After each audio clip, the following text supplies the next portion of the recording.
Welcome back, everyone, to the channel Confessions of the Elderly. My husband and I bought a car. My parents gave us $700 million, while his side didn't help with a single cent. As soon as we bought it, my mother-in-law asked to borrow it for her daughter to use. My husband laughed and said, "Mom, aren't you ashamed? My name is Tu Van." If anyone asked what I remember most from all my years as a wife, it wouldn't be our wedding day or the day we got our marriage certificate, but the day we bought our first car after nearly 10 years of scrimping and saving every penny. For many people, a car is just a means of transport, but for us, it is the result of so many days through rain and shine, and so many times telling ourselves to try just a little harder. When Duncan and I got married, our most valuable asset was an old motorbike we bought from an acquaintance. In the summer, it was scorching hot. In the winter, the wind bit at our faces. On days with heavy rain, even wearing 2 layers of raincoats, we would still be soaked from head to toe. Once, I was holding a box behind me on the bike to deliver to a customer. The bike broke down in the middle of the road. We had to walk for nearly 2 kilometers before finding a repair shop. That day, when we returned to our rented room, I was shivering cold. Duncan sat in silence for a long time before saying, "Later on, I will definitely buy you a decent car." I just laughed and said we should worry about food and clothes first. A car could wait. But it turned out he remembered that promise for all these years. The car we bought is not an expensive one.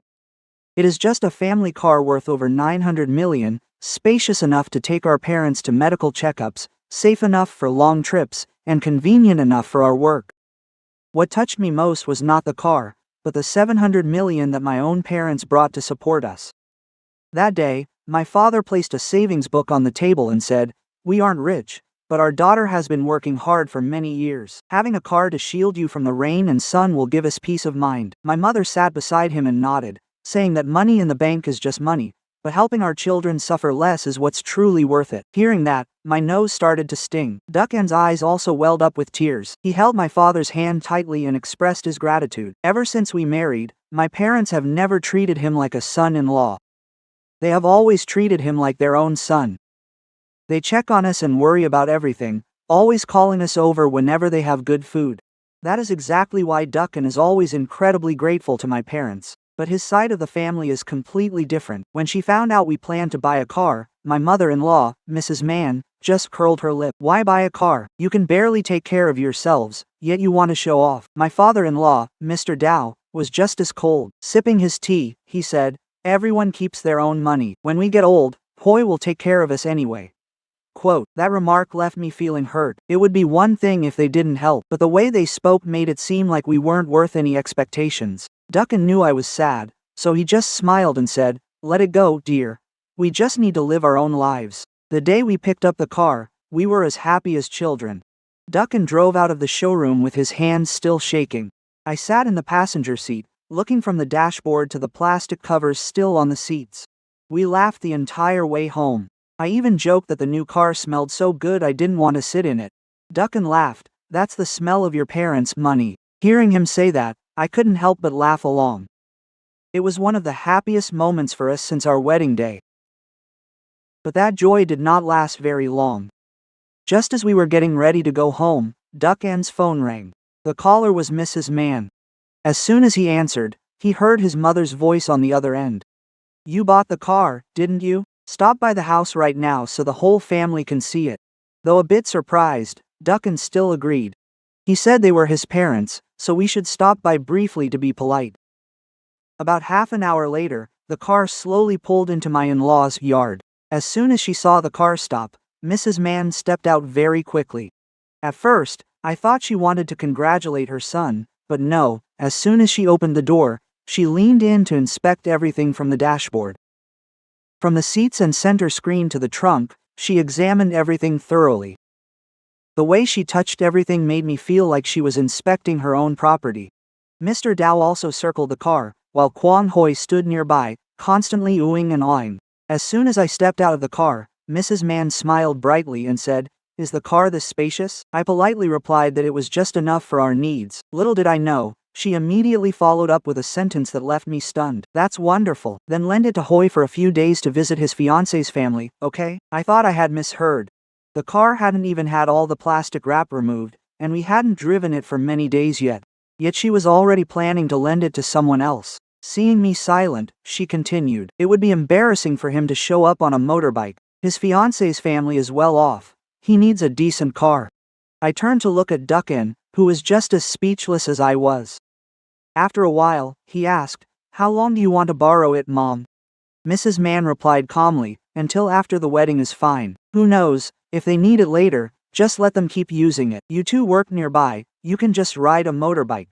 Before I could react, Kwang Hoi crossed his arms and scoffed. "You only have this car thanks to your in-laws. It's not like you bought it yourselves, so why be so stingy?" The atmosphere in the yard instantly froze. I saw Duckin's hands clench, with blue veins popping out on the back of his hands. He looked at his younger brother and then at his mother. A few seconds passed in silence. Then he let out a laugh. A smile so cold I had never seen on my husband's face before. He looked straight at Mrs. Mann and said every word clearly. "Aren't you ashamed of yourself?" The whole yard went deathly silent.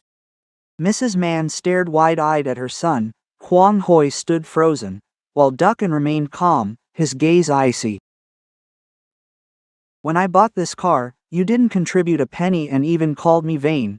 Now that it's here, you want to hand it over to your favorite son. Do you think that's acceptable?"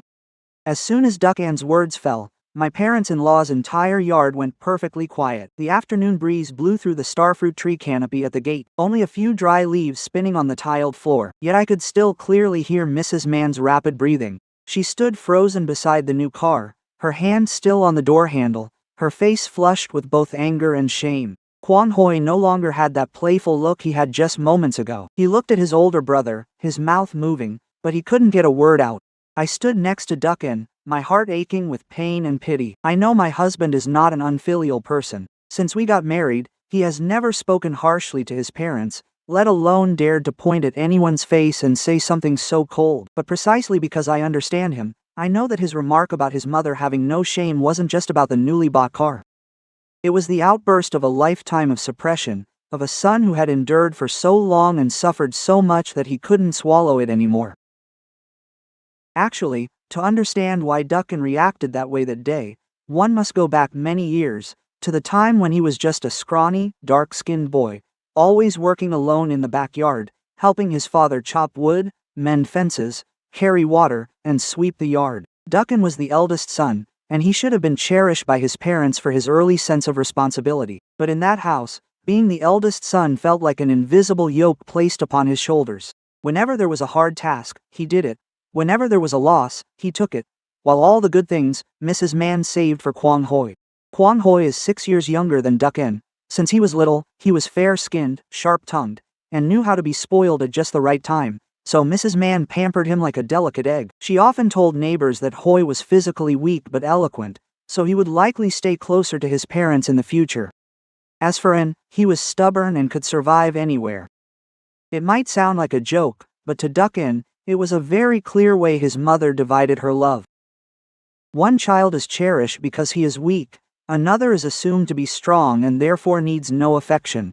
Since he was in middle school, Duckin had to wake up early to help his mother set up her stall at the market. Mrs. Mann sold dry goods, and every morning she needed someone to carry bags of rice, barrels of fish sauce, and baskets of roasted peanuts to the stall. Whenever Kwang Hoi wanted to sleep in a little, his mother would fret and let him rest. "He was coughing last night," she'd say. But if Duckin complained of being tired, she would immediately scowl. "You're a grown boy, yet you complain about the smallest thing. Who will coddle you when you're out in the real world?" One rainy day, he had just returned from school with his pants soaked to the knees, and she already told him to head to the market to haul goods. He didn't dare argue, just quietly changed his shirt and pedaled his old bike into the gray rain. It was the same during meals. The family wasn't so poor that they lacked food, but her bias was evident in every pair of chopsticks. If there was a good piece of meat, Mrs. Mann would pick it out for Hoi first, or perhaps a chicken leg. She claimed Hoi was growing and needed to eat more. Duckin saw it all, but he just lowered his head and ate the dry wing or the chicken neck that was left. Once, when he was younger and accidentally picked a slightly larger piece of fish, Mrs. Mann immediately tapped her chopsticks against the tray. "You're a big boy now, why compete with your brother? He's still small, it won't kill you to give him a piece." From then on, Duckin almost never reached for the good food himself. When it came to education, the injustice became even clearer. Duckin passed the entrance exam for a vocational school for mechanics and excitedly brought the notice home. He thought his parents would at least be happy that he had a clear path forward. To his surprise, Mrs. Mann just glanced at it and said, Vocational school just means getting stuck around greasy machinery. It's not like Hoy, who will study economics and work in a clean office later. That remark extinguished the joy in Duckan's eyes entirely. He put the notice back in his bag, went to enroll the next day, but never brought it up to anyone again. A few years later, Kwang Hoi got into an economics college. Mrs. Mann slaughtered a chicken to treat the whole family and even called relatives to brag that her youngest son was about to become a success. But Hoi never seemed to graduate, constantly failing subjects, asking for tuition money over and over again. Mrs. Mann didn't blame him, defending him by saying he was very smart, just not yet in his prime. The wise often struggle at first, she said, while Duckan had started working at a factory early on, sending money home every month to support his parents. He didn't ask how the money was used, only thinking that as a son, it was his responsibility to help the family. Later on, I discovered that much of the money Duckan sent home was used by Mrs. Mann to pay off Kwang Hoi's petty debts. Sometimes Hoi would lose a friend's phone, scrape someone's car, or fall short on his tuition fees. There was a time Duckan accidentally caught Hoi taking the money their mother gave him to bet on football with his friends. He was furious and intended to tell Mr. Dow to discipline his younger brother, but Mrs. Mann pulled him behind the kitchen, begging and pressuring him. "Keep quiet, if your father finds out, he'll beat him to death, he's still young. He's already made a mistake once, just be the bigger brother, don't push your brother into a corner." Duckan believed his mother back then and stayed silent. But that silence didn't save Kwang Hoi. It only let him sink deeper. Mr. Dow, in truth, was not entirely unaware of what was happening. I once heard him tell Duckan myself that within the family, the older brother should help the younger one if he is better off. When your parents get old later on, you brothers will still have each other to rely on. Duckan only gave a faint, bitter smile upon hearing that. I looked at that smile and felt heartbroken because there was no joy in it, only a habitual resignation. I used to blame him for being too submissive. I once asked him, "If you keep giving in like this, don't you feel resentful?" Duckan sat for a long time before replying, "Of course I do. But I've been used to it since I was little. In this house, being the older brother means you aren't allowed to keep score." That statement left me choked up. It turns out some people don't grow up surrounded by full affection, but by swallowing their bitterness so the family stays quiet. So that day, when Mrs. Mann asked to take our new car for Kwang Hoi to use, I knew Duckan wasn't just guarding an asset, he was guarding the final boundary of his life. That car contained my parents' money, the sweat of our labor, and the self-respect he had tried to rebuild after years of being overlooked.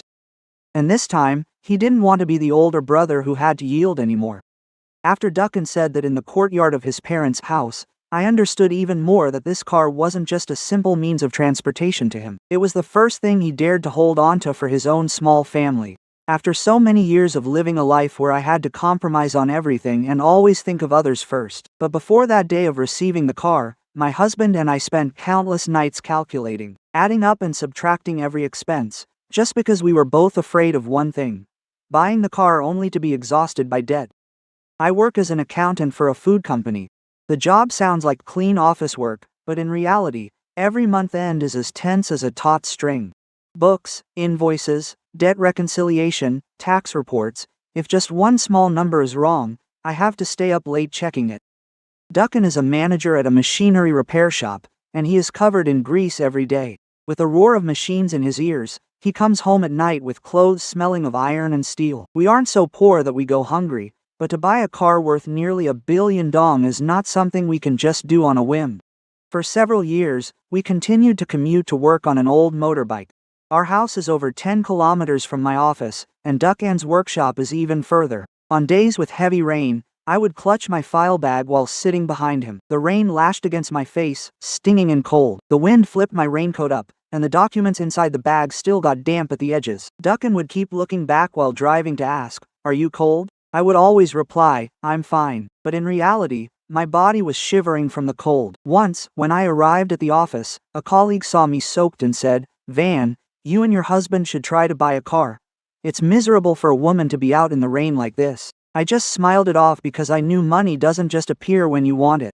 Another reason I really wanted to buy a car is that my mother has suffered from joint pain for many years. Every time the weather changes, her knees swell and hurt, making it very difficult to walk. There was a day I took my mom to a checkup, and I couldn't get a ride-hailing car for ages. Mom sat on the porch clutching her leg in pain but still said, "It's okay, dear, I can wait." Hearing her say that, my heart tightened. I thought that if we had a car, whenever we needed to take my parents to the hospital, go for follow-ups, or simply drive them back to our hometown for ceremonies, it would be much less of a struggle.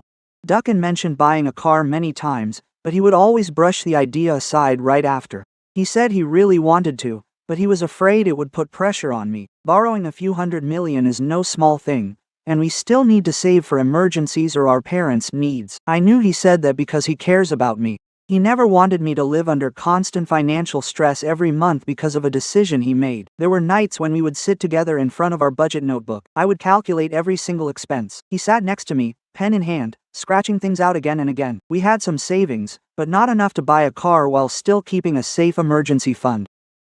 I don't know how, but my parents found out about the situation. Perhaps it was the time I took Mom to a checkup and she saw me sitting in the yard drying out files that had gotten wet in the rain. She didn't ask right away, but I'm sure she was thinking about it a lot. A few days later, my father called us over for dinner. That day, Mom cooked all of Duncan's favorite dishes. As soon as he stepped inside, my father smiled and told us to take our time eating, as he had something to tell us. After dinner, my father went into the room and brought out an old savings passbook. The cover was a bit worn at the corners. He placed it on the table and pushed it toward us. Before I could even ask, my father said, "There's $700 million in here.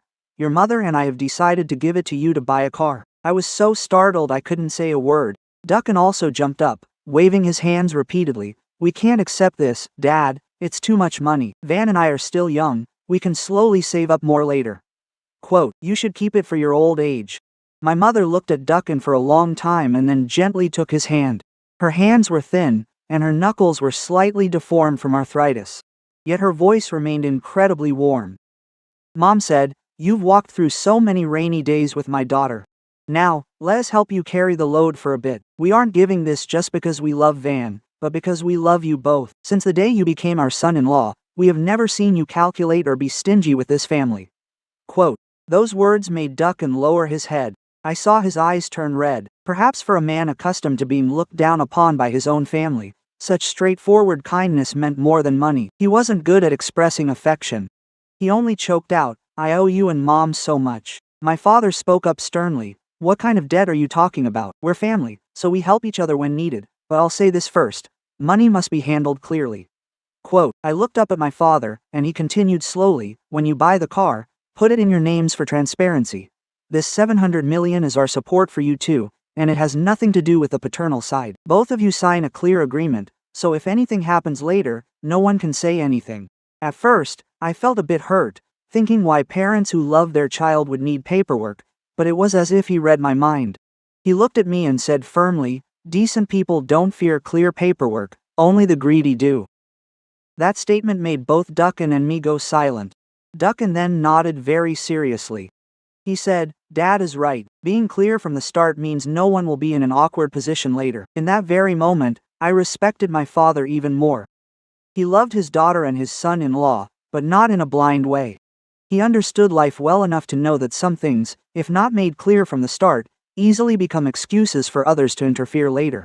The day we signed the document for the funds, Duncan read every line carefully before putting pen to paper. After signing, he handed it back to my father with both hands. Seeing that scene, I felt both touched and choked up inside. At the time, I could never have imagined that the paper, which seemed meant only for peace of mind, would later become the most important shield for my husband and me.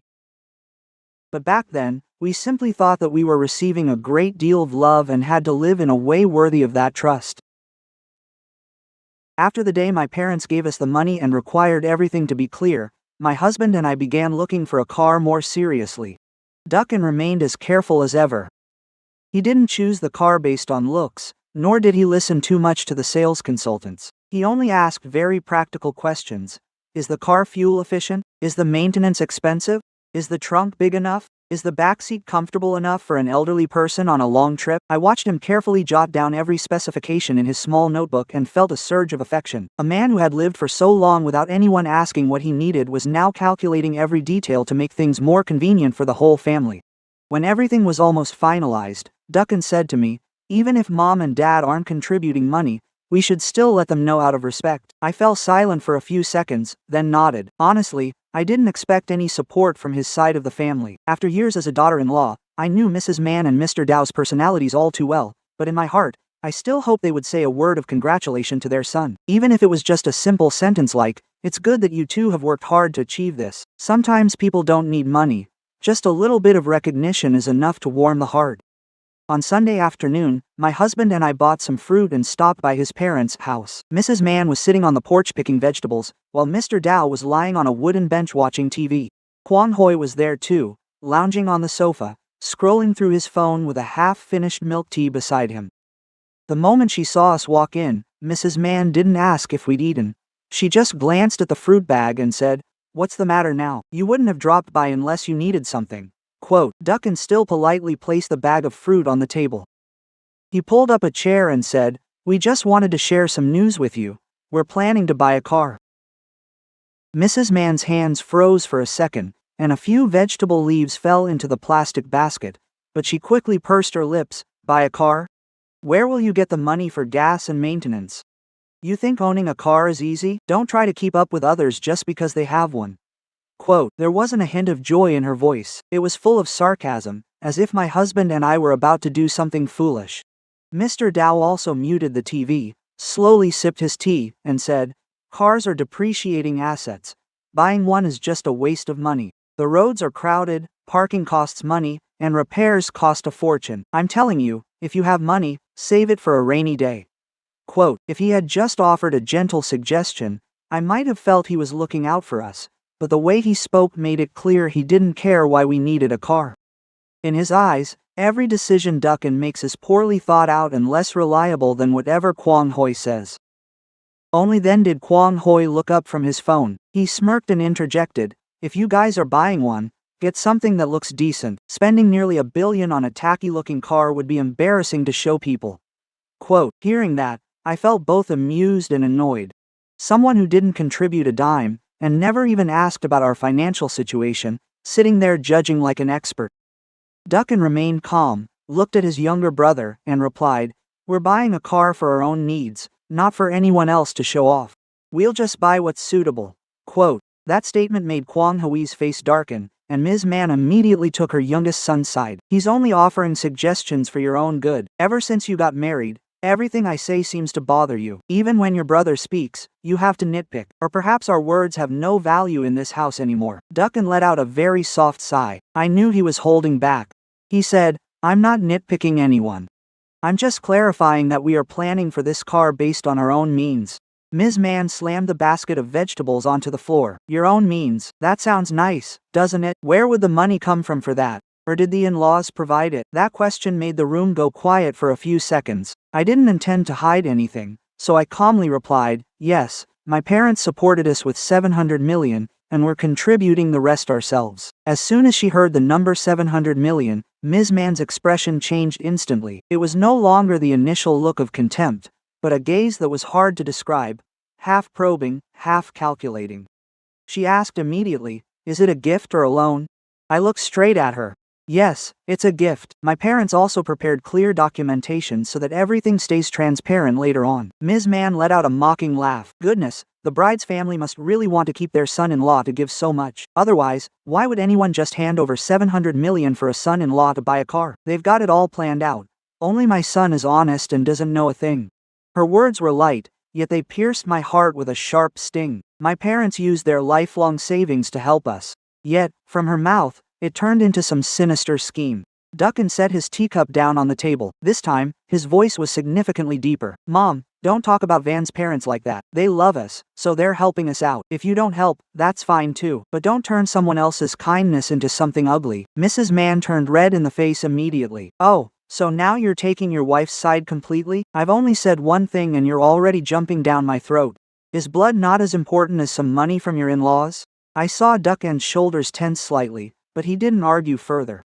Mr. Dow finally set his teacup down, his voice slow but heavy. "Enough. Why are you two arguing? If we couldn't contribute, we'll admit it. But let's be clear. Once the car is bought, it's still my son's car. Duncan is a son of this house. His assets aren't something foreign to this family." I looked up at him, feeling a chill run through me. That statement sounded like a father wanting to keep the family bond, but I understood the dangerous assumption hidden within. They didn't contribute money or share the burden, yet they still viewed our achievements as something they had a right to touch. On the way home, Duncan rode the motorbike slowly as the evening breeze brushed against our faces. I sat behind him with a heavy heart. After a long while, he finally said, "I'm sorry, I shouldn't have let you hear those words." I rested my forehead against his back and replied softly, "I'm not sad because they didn't give money. I'm just sad that my parents truly wanted to help and were spoken of like that." Duncan remained silent, his grip on the handlebars tightening.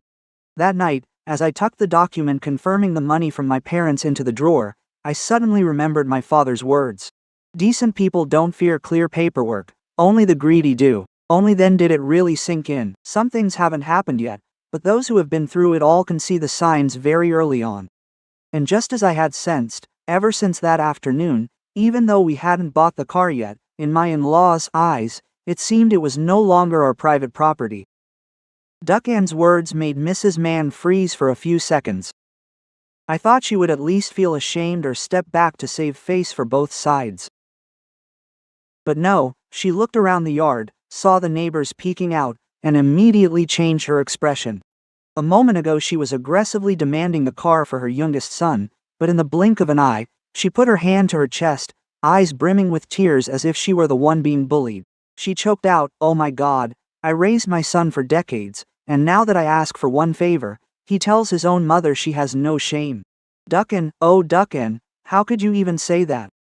Her voice was trembling, but I saw clearly that her eyes were not as heartbroken as her words suggested.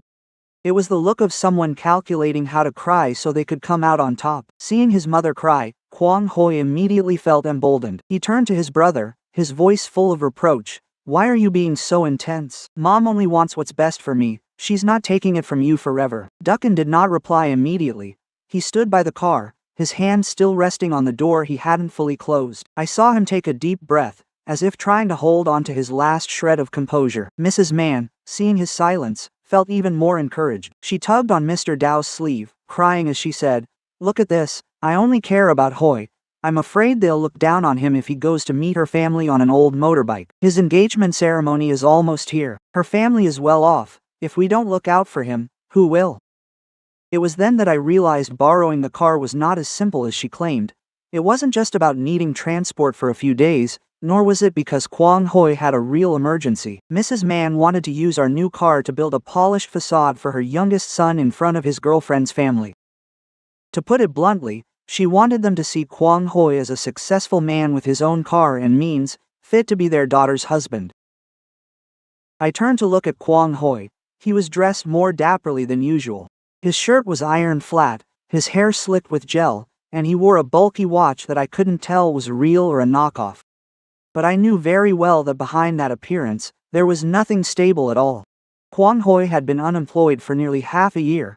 His old company let him go for poor attendance, missing sales targets, and borrowing from colleagues. Yet, to his girlfriend's family, he introduced himself as a sales manager earning tens of millions a month, preparing to buy a car to meet clients. I couldn't hold it in anymore and asked straight out, "Mom, you want Hoi to drive our car to their house so they think it's his, right?" Mrs. Mann immediately glared at me. "What kind of way is that to talk? If a younger brother borrows his older brother's car for a bit, what's the big deal? We're family, but you're calculating every little thing. Aren't you ashamed?" I calmly replied, "If it were just borrowing the car for an emergency, I could understand. But if it's to lie to her family, to make them think Hoi is well off, I cannot consider that normal." Mrs. Mann slammed her hand on the hood, her voice rising sharply. "What do you mean by lying? A man needs to look the part when he goes out. The girl's family is quite wealthy. If we look inferior, they'll look down on us. After the wedding, they can work and build their life. There are plenty of ways to get ahead. You are just a narrow-minded woman, already trying to ruin your brother-in-law's future." Hearing that, I felt a chill run through me. It turns out in her mind, tricking someone into a marriage with a fake image is just saving face. Seeing his mother defend him, Kwang Hoi smirked. He walked up to Duncan, lowering his voice but still loud enough for me to hear. "I'm just borrowing the image a little bit. Why are you so angry? Once I marry Bao Nok, her family is well off too. By then, I won't be able to repay you enough." Duncan looked at his younger brother for a long time. His eyes were no longer just angry, but deeply disappointed. He asked slowly, "Are you borrowing the image, or are you borrowing my integrity as well?" Kwon Hoi paused slightly, but before he could answer, his phone rang in his pocket. The screen lit up with the name Bao Nok, and the air in the yard instantly grew tense. Kwon Hoi glanced at the screen, his face turning pale, then he quickly stepped away before answering the video call. But the more he avoided us, the more suspicious I felt. A young girl's voice sounded from the other end of the line, soft, yet very clear. "Hoi, are you at home? You said you were picking up the car today. Where is the car, honey?" Kwon Hoi cast a quick glance at us, as if afraid of being exposed. He immediately forced an awkward smile and turned the camera toward my husband's and my new car. He spoke very naturally. "This is the car I just picked up today. I'm showing it to my parents first. I'll drive over to pick you up tomorrow." I stood there, frozen. A lump formed in my throat. I never expected him to dare claim our car as his own right in front of us. Right here in this yard, without a shred of shame. Duckin stepped forward very quickly. Kwon Hoi panicked, waving his hand to signal silence, his lips moving as if to say, "Don't ruin this for me." But Duckin didn't stop. He snatched the phone from his brother's hand and turned the screen toward himself. On the other end, Bao Nok appeared with light makeup, and behind her, there seemed to be a middle-aged woman sitting nearby. Duckin kept his voice calm, but every word was very clear. "Are you Bao Nok? I am Duckin, Hoi's older brother. You should know the truth before marrying him. This car belongs to my wife and me, not to Hoi." Mrs. Mann screamed, "Duckin, have you lost your mind?" Kwon Hoi lunged forward to grab the phone back, but Duckin stepped away. His cold, sharp gaze made him stop in his tracks. I stood next to my husband, my heart pounding. I knew that with just this one sentence, the facade that Mrs. Mann and her son had tried so hard to build could collapse instantly. The other end of the line was silent for a few seconds. Bao Nok didn't cry, nor did she cause a scene. That very calmness sent a chill down one's spine. She looked straight into the screen, her voice slow, "So the car isn't Hoi's?" Duckin replied, "No, my husband and I just bought this car today. Hoi didn't contribute a single penny." Kwon Hoi turned pale and stammered, "Nok, let me explain first. That's not how it is at all." Bao Nok didn't look at Hoi. She just asked one more question that made my in-laws' entire courtyard seem to freeze over. "Then, whose 300 million was Mr. Hoi talking about borrowing to pay off the car?" My scalp went numb as I listened. Duckin was also stunned. Mrs. Mann, who had been wailing, suddenly went silent, and Kwon Hoi's face turned completely bloodless. He stood there, lips trembling, eyes darting around like a cornered animal. It was then that I realized behind this car borrowing incident, there was likely a much bigger secret. Bao Nok's question made my in-laws' entire courtyard go silent, as if all the air had been sucked out. 300 million, that is not a small amount. I turned to look at Duckin and saw his expression change. It was clear he knew nothing about it. Meanwhile, Kwon Hoi stood rooted to the spot, lips moving, eyes darting. The confidence he had moments ago vanished as if it had never existed. Duckin looked straight at the phone screen and calmly asked, "Nok, what do you mean by Hoi borrowed 300 million to pay off the car?" On the other end, Bao Nok was silent for a moment before replying. He said the car was in his name and he was short 300 million to take delivery, so he wanted to borrow it from me. His mother even called and said a few things, claiming that since we'd be family after the wedding, helping each other out in times of trouble was normal. I felt a chill down my spine upon hearing that. It turned out not only was Kwon Hoi lying, but Mrs. Mann had also been behind it, supporting that charade. Mrs. Mann immediately bristled. "What nonsense is that girl spouting? I was just talking to her like adults, not borrowing anything." But her voice had completely cracked. Bao Nok didn't argue. She just said very softly, "Mrs. Mann, I don't want to make a scene in front of everyone, I just want the truth." That statement drove Kwon Hoi into a corner.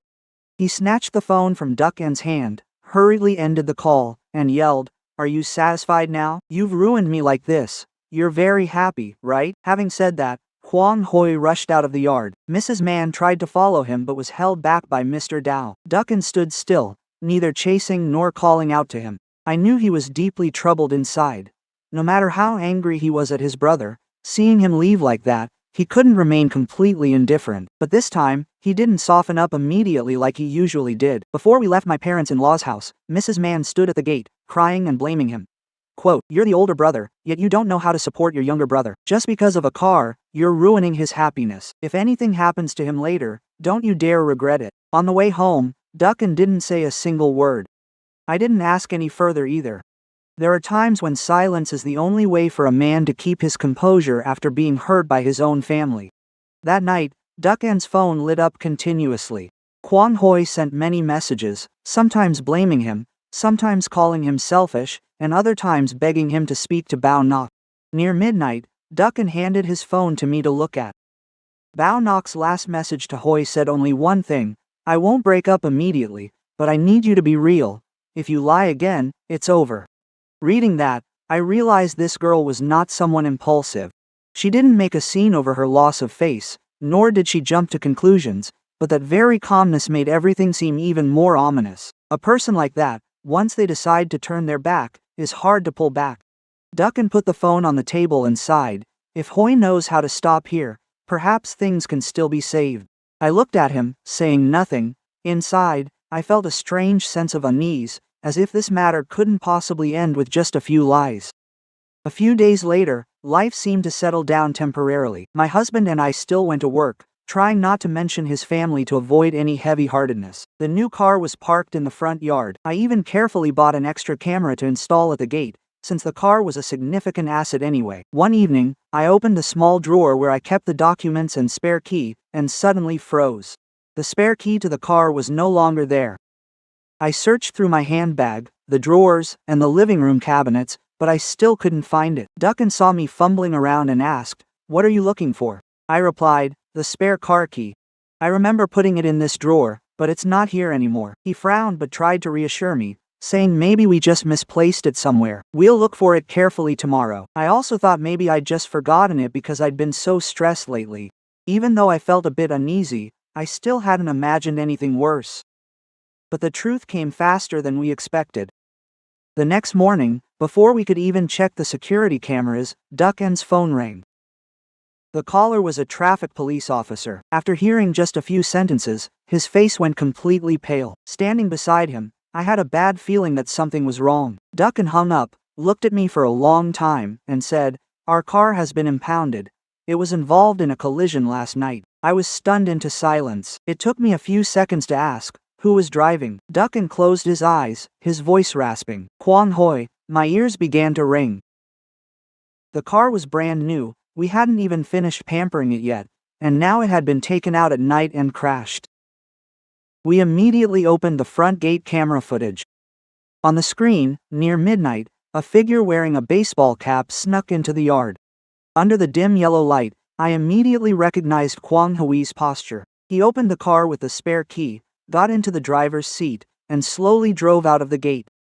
Duncan watched the footage, his face completely drained of blood.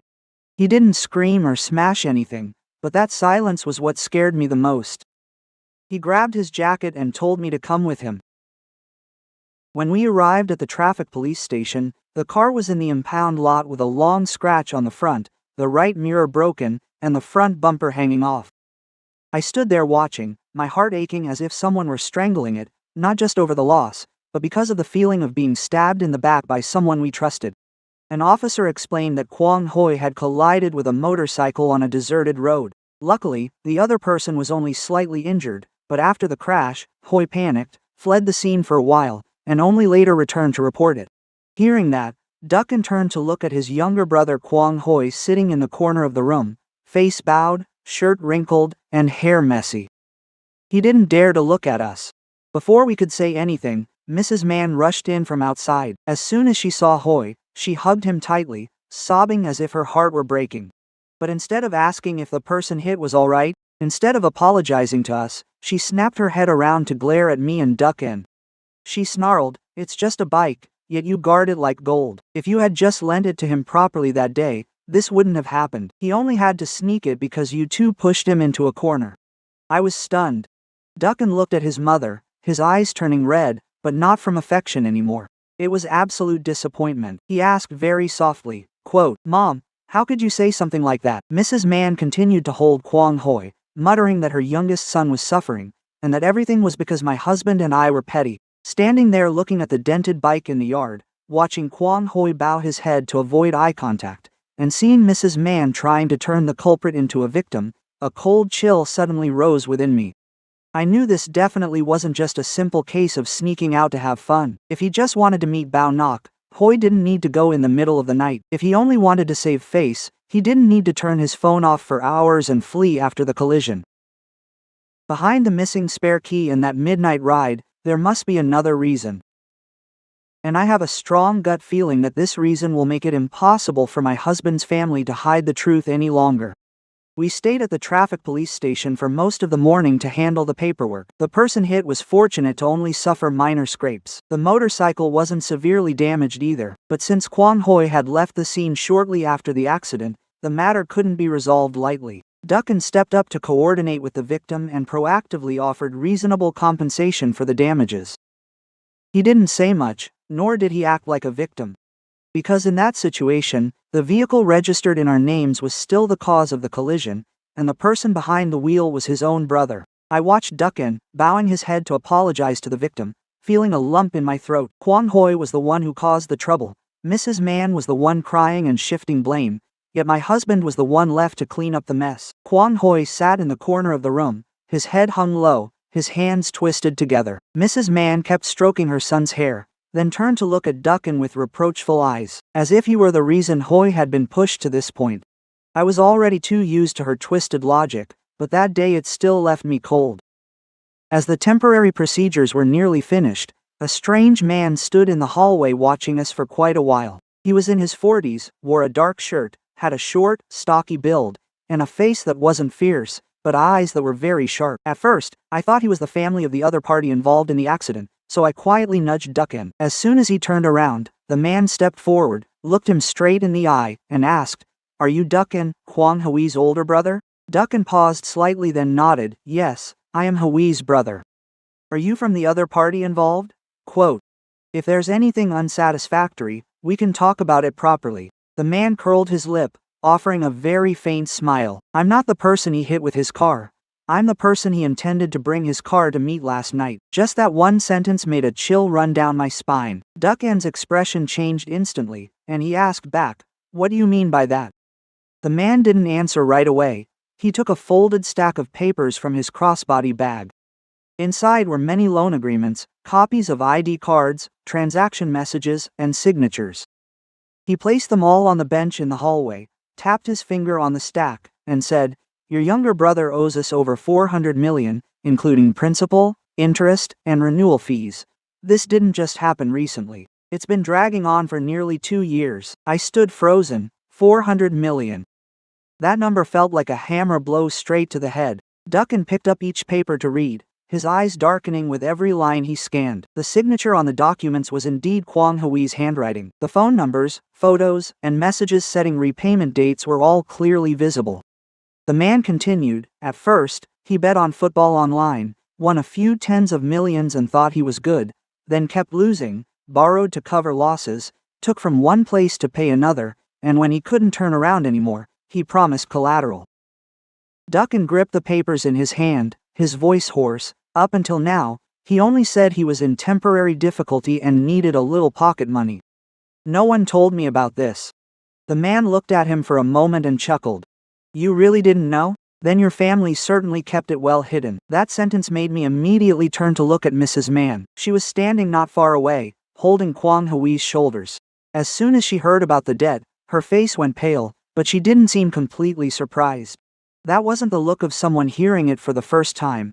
It was the look of someone whose secret had been exposed. Dukkan stepped in front of Kwang Hoi, holding up the stack of papers. "What is the meaning of this?" Kwang Hoi tremblingly avoided his gaze. I only borrowed it temporarily. I intended to pay it back once I managed to. I didn't expect it to turn out like this." Dukkan asked again, each word heavy as a falling stone. "Why did you take my car last night?" Hoi remained silent. Mrs. Mann immediately cut in. "He was just panicking, so he took the car to meet a friend. Don't listen to nonsense from outsiders." The strange man laughed out loud. "How can you say something like that?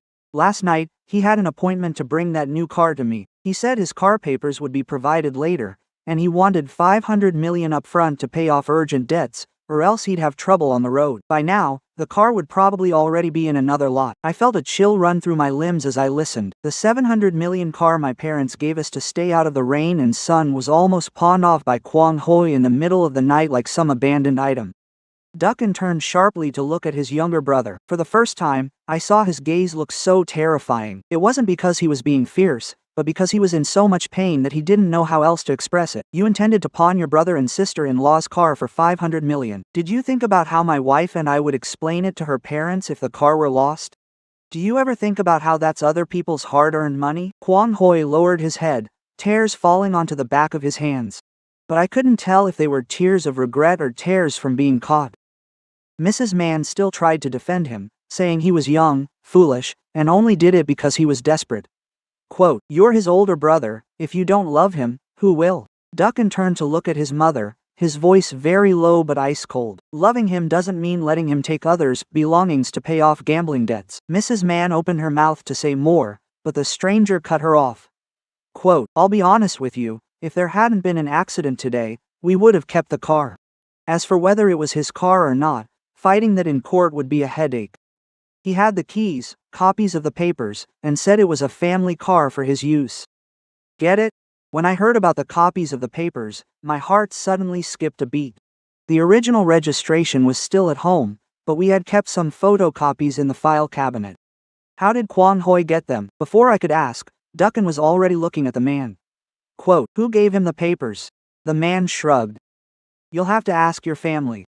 I only know he said his mother told him the car would be his to use eventually, so he just took it to cover his debts." The space in the hallway seemed to thicken. Duckin turned slowly toward Mrs. Mann. She avoided her son's gaze, her lips trembling, her hand gripping Kwang Hoi's shoulder. Every answer seemed to be already written on her face. I felt goosebumps rise all over my body. From an accident, we discovered a debt of over 400 million. From that debt, we found out the car was about to be pawned. And most frighteningly, the trail started to lead back to the mother-in-law who always claimed she only loved her children. Duckin stood silent for a long time, the stack of loan papers in his hand crumpled by his tight grip. I knew he was shaking with anger, but the biggest shock wasn't Kwang Hoi's debt. The real shock was when the man looked at him and lowered his voice to add one final sentence, "You should go home and ask your mother. She's known about Hoi's debts for a long time." Not only did she know, she even called multiple times to plead for a payment extension on his behalf. Returning from the traffic police station, Duckin did not take me straight home. He drove directly to my parents-in-law's house. Throughout the trip, he did not say a single word. His hands gripped the steering wheel tightly, his eyes fixed straight ahead. I sat beside him, my heart feeling heavy.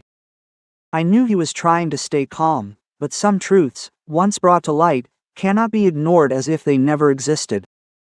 As we entered the house, Mrs. Mann was sitting in the living room, and Kwang Hoi was there too, huddled in the corner of the sofa with his head bowed. Mr. Dow was standing on the porch smoking, his back visibly hunched. The atmosphere in the house was so heavy that I felt breathless the moment I stepped through the door. Duckin placed the stack of loan documents on the table.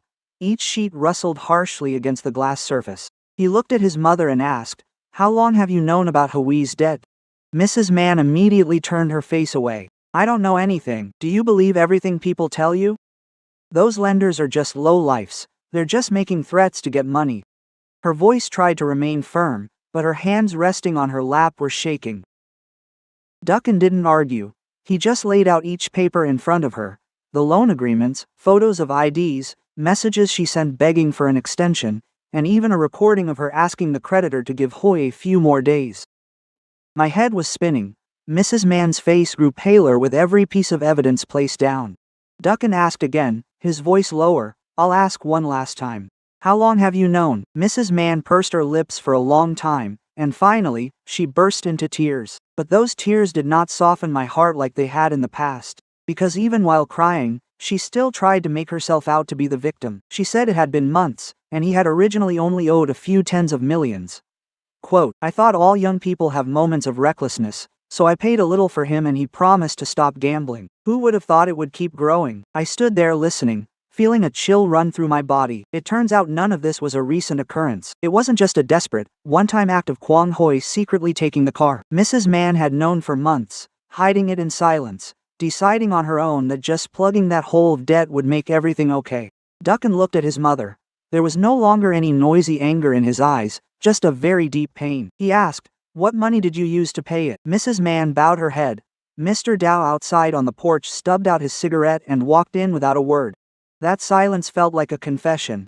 After a while, Mrs. Mann choked up, saying she sold some of her wedding gold and borrowed a little more money from your aunt and uncle. I planned to manage it and pay it back. I didn't want you to know, afraid you would scold your brother again. Duncan turned to look at his father. His father knew too. Mr. Dow avoided his son's gaze, his voice thick, saying he found out a while after his mother, but what was done, and he thought saying anything would only cause more trouble. Duncan let out a soft laugh, a very short, painful laugh. More trouble? So, you and Mom let him take my car keys, take my vehicle registration, and pawn them, and that doesn't cause trouble? Mr. Dow remained silent. Mrs. Mann immediately looked up, her voice rising. He didn't want to do that. He was being pressured too hard by the creditors. He was so scared that he did something desperate. You're his brother. If you keep cornering him like this, what way does he have left to live? At that moment, Duncan could no longer hold it back. He looked straight at her, his eyes bloodshot. Am I even your biological son? As soon as that question was uttered, the room went completely silent. My heart stung just hearing it. Mrs. Mann also froze, but very quickly she shouted back. How can you say something like that? If you weren't my child, what did I raise you with? I carried you and endured the pain of childbirth to bring you into this world. Now, over a car, you ask your mother that question? Duncan slowly shook his head. It's not because of the car, it's because from childhood until now, I have always been the one who has to give in. When Hoy is wrong, I have to cover for him. When Hoy lacks money, I have to make up the difference. When Hoy lies, I have to keep quiet. Now that he's taken my wife's and my car to pawn, you and Dad still force me to show him compassion. So who shows me compassion? His voice wasn't loud, but every word he dropped made the room feel as if it were suffocating. Kwon Hoy bowed his head lower, while Mr. Dow turned his face away. I looked at Mrs. Mann, waiting for an apology. Even if it was late, even if it couldn't make up for it, just hearing her say, I was wrong, might have eased Duncan's pain a little. But she didn't say it. She wiped her tears and snapped. What kind of brother are you if you won't help your younger brother? I know how you are. If I had told you the truth, you wouldn't have given him the car, so I had to let him take it himself. He just intended to get some quick cash to pay his debts and then buy it back. It's not like he wanted to steal it from you forever, right? A chill ran down my spine. Duncan stood motionless, as if he had been slapped in the face. It wasn't that Mrs. Mann didn't understand. She knew very well that Duncan wouldn't agree, so she chose to bypass his consent. She had implicitly authorized Kwon Hoy to touch our property, simply because in her eyes, saving her youngest son was more important than any principle. Right or wrong, I couldn't hold it in anymore, so I spoke up. Quote, does that mean you knew Hoy took the car and you still let him go? Mrs. Mann turned to look at me, her eyes filled with resentment. Don't go putting all the blame on me. If you had been generous enough to lend it to him that first day, he wouldn't have had to be sneaky. I asked her directly, what if the car was actually lost? What if they kept the car? What if the papers were used for illegal things? What if we had to shoulder the debt? Mrs. Mann replied without even thinking, if it's lost, just buy another one. Your parents gave you 700 million, didn't they? Besides, your parents love their daughter. Surely they wouldn't let her walk? That statement left me stunned into silence. I never expected my parents' kindness to be viewed by her as a bottomless pit for her family to carelessly ruin and then expect others to fill. Duncan turned to look at me, his eyes full of remorse. Then he looked at his mother for a long time. For the first time, I saw that there was no more expectation in my husband's eyes. No expectation for his mother to understand, to care, or even for an apology. Mrs. Mann kept crying. She sobbed and muttered about how miserable she was, about how she gave birth to a son who didn't love his mother, and that Hoy was the most pitiful of them all. But this time, Duncan didn't comfort her, didn't explain, and didn't stand there to take the blame like he always did. Duncan gathered the stack of debt papers on the table, took my hand, and said, let's go home. Mrs. Mann shouted from behind, if you walk out that door, don't you ever call me mother again. Duncan paused for a split second, but then continued walking. Once we reached the yard, the evening breeze made my eyes sting. Duncan opened the car door for me, but stood silently outside for a long time. I knew that in that moment, he wasn't just leaving his parents' house. He was stepping out of the role of the eldest son who had to shoulder all his brother's mistakes. And for the first time in his life, he chose to protect his own small family, even with his mother's tearful accusations echoing behind him. That evening, after leaving my parents-in-law's house, Duncan drove me home in silence. The scratched car hadn't been released from the impound lot yet, so we had to take a taxi home. The whole way, he looked out the window as the streetlights flickered across his weary face. As light and shadow alternated, I knew he was hurting, not just because the car was taken unlawfully, nor just because of Kwang Hui's debts. What hurt him most was realizing his mother knew everything and had even chosen to hide it to protect her youngest son at any cost. When we got home, I had just put my bag down when the doorbell rang. I checked the clock, it was nearly 9 p.m. Duncan frowned as he went to open the door, and I stood behind him, a sense of unease rising in my heart. The door opened, and the person standing outside wasn't Mrs. Mann, nor was it Kwang Hui, it was Bao Nok. She wore a simple cream-colored dress, her hair tied low, and her face had no elaborate makeup but looked very stern. In her hands, she held a thick file folder held together by a clear plastic cover. I was momentarily stunned. In my mind at that moment, Bao Nok must have come to confront us, to demand an explanation, or even to vent her anger at being deceived by Kwang Hui in front of the whole family. After all, she was the one dragged into this web of lies. If she blamed us for letting everything come to light so suddenly, I wouldn't know how to respond appropriately. But Bao Nok just bowed politely and said, "I'm sorry for being late, there are a few things I need to clear up with you both." Duncan invited her inside, and I poured her a glass of warm water, placing it on the table. Bao Nok sat up straight, her hands resting on a file folder, appearing much calmer than a girl who had just discovered her fiancé was lying.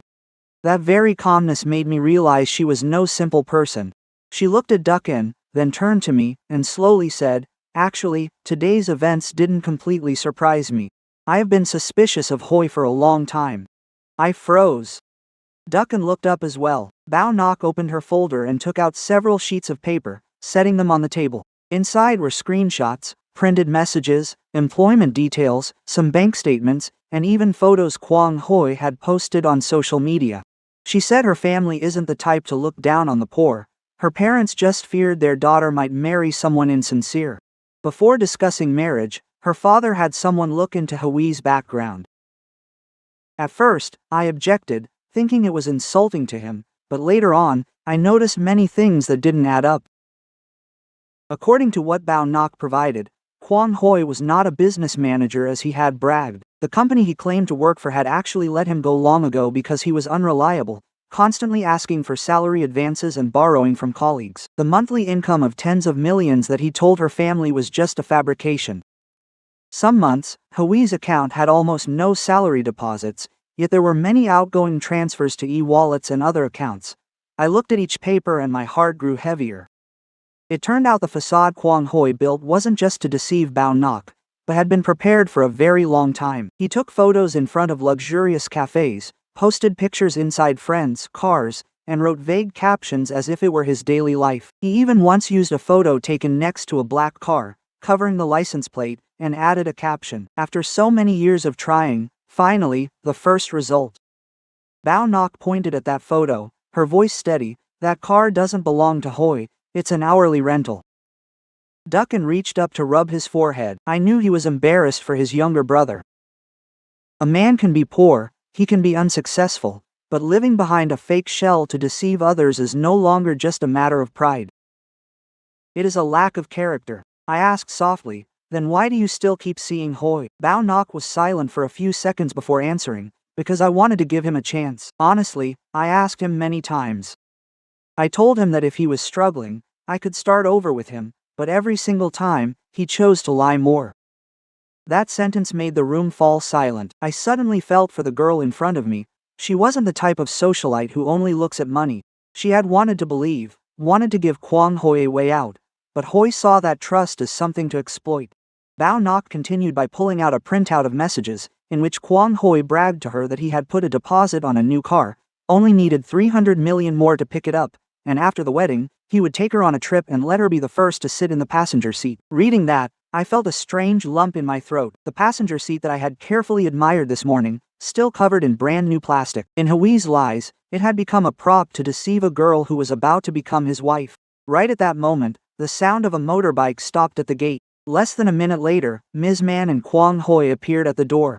They probably knew Bao Nok had come here and rushed to follow her. As soon as Ms. Man stepped in, she changed her expression, trying to force a soft smile. "Nok, dear, why did you come here? If there is something to discuss, let's go home and talk. Don't listen to outsiders instigating things and misunderstand Hoi." Bao Nok stood up, turned to her, her voice very polite but cold. "Ma'am, at this point, do you still call this a misunderstanding?"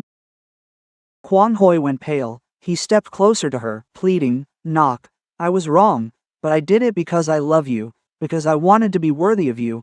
I was afraid your family would look down on me for being poor." Bao Nok looked at him for a long time, her eyes no longer angry, only full of disappointment. "I don't mind that you're poor. I've said it before, all I ever wanted was for you to be honest. But you didn't just lie to me, you even took your brother's bike to pawn it to build yet another lie. How many more people do you plan to drag down with you?" Mrs. Man was truly panicked now. She grabbed Bao Nok's hand, her voice trembling. "Nok, I beg of you. Hoi is foolish, but he truly loves you. Please don't call off the wedding. If you leave him now, he'll be devastated." With that, she suddenly knelt down in the middle of the living room. Duckin and I were both stunned. Kwang Hoi frantically tried to pull his mother up, but she still clung to Bao Nok's hand, tears streaming down her face. Bao Nok took a step back. She didn't help Mrs. Man up, nor did she shout. She just looked at her for a long time and said, "Please get up, I cannot accept this. I am not afraid of being poor, ma'am. I am only afraid of someone who lives by lies." Quote, the words were spoken softly, yet they left the whole room in stunned silence. Mrs. Man let go of her hand, and Kwang Hoi stood behind, his face pale as a ghost. Then Bao Nok turned to Kwang Hoi, took the small ring off her finger, and placed it on the table. "This engagement ends here. I hope you pay back everything you owe and never use the name of love to deceive anyone else again." After she finished, she bowed to me and Duckin, then walked out of the house. Kwang Hoi rushed after her for a few steps but stopped in the middle of the yard as if his legs had no strength left. That night, I watched Bao Nok's silhouette disappear behind the gate, then looked at Kwang Hoi, who had collapsed onto the tiles. I knew what he had just lost wasn't just a wealthy marriage. He had lost the last person who ever wanted to believe in him. After Bao Nok left, my house fell into a long, heavy silence. Kwang Hoi sat collapsed in the yard, and Mrs. Man trembled as she gripped the edge of the table, like someone who had lost all strength. Duckin stood by the window looking out into the darkness of the gate, his face rigid. I knew he was trying to swallow it all, from his younger brother's debt, taking the bike in the middle of the night to the fact that their mother knew and still covered for him. Everything seemed to have reached its final limit. But as it turned out, that night was still not rock bottom. Once Kwang Hoi and Mrs. Man left the house, I started cleaning up the table. The file Bao Nok brought over still had a few photocopied pages regarding Kwang Hoi showing off the car. Duckin picked them up, then suddenly paused at a blurry photograph. He stared for a long time, his expression growing increasingly grave. I asked, "Is something wrong?" He didn't answer immediately, just walked straight into the office and opened the drawer where we keep the vehicle documents. I followed him inside. The original vehicle registration was still in the blue folder, but the stack of photocopies we kept for insurance procedures was missing. Whether for parking or maintenance, 2 pages were gone. At first, I thought I was mistaken, but Duckin is a very careful person. He counted each page, then went silent and said, "The copy of the vehicle registration and my ID are missing." My heart tightened when I heard that. Those things aren't enough to transfer the car title, but for someone needing to build trust to pawn assets, it's enough to set a dangerous trap. Duckin immediately pulled up the home security footage. Because I was worried about losing the spare key a few days ago, I checked the gate camera, but hadn't carefully reviewed the living room and hallway footage. He fast-forwarded through different segments and time frames. At first, it just showed us, the couple, leaving for work, me watering the plants, the delivery person coming and going. But reaching the afternoon 3 days ago, when I was at the office and Duckin was at the workshop, Mr. Dow's figure suddenly appeared on the screen. Mr. Dow used the spare key we had given him for emergencies to open the door and walk in. At first, he just stood in the living room looking around, then he walked straight to the office. I clearly saw him pull the drawer open and rummage through the documents. Less than a minute later, he took out a few pages, folded them, and put them in his pocket. I stood frozen, feeling like someone had just dumped a bucket of ice water over my head. Duncan didn't say anything, he just kept fast-forwarding the footage. About half an hour later, Mr. Dow left the house. The gate camera recorded him walking to the end of the alley. Mrs. Mann was standing there waiting for him. He handed her a small folded stack of papers. She grabbed them quickly, looked around as if afraid of being seen, then shoved them into her handbag. At this point, Duncan gripped the computer mouse so hard his knuckles turned white. But things did not stop there. Duncan opened the next set of data from the car's dashcam, the kind that records while parked. The next afternoon, Mrs. Mann met Kwang Hoi at a roadside cafe. The angle from the car had no audio, but the image clearly showed her placing papers on the table and pushing them toward Hoi. Kwang Hoi picked them up, nodded quickly, and put them in his pocket. She even held his hand, her lips moving as if giving him instructions. I couldn't hear what they were saying, but at this point, did I even need to? Duncan sat motionless in front of the screen. I stood beside him, my throat tight. If it were just Kwang Hoi stealing the key, it would be the wrongdoing of a spoiled brother. If it were just Mrs. Mann knowing about his debts and covering for him, it would be the blindness of a biased mother. But now, Mr. Dow also appeared in the footage, sneaking into the house to take papers and giving them to his wife. That means this is no longer just a moment of rashness from Kwang Hoi.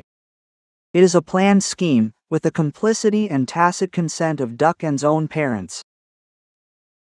A long while later, Duncan stood up. He used his phone to back up the entire video and put on his jacket.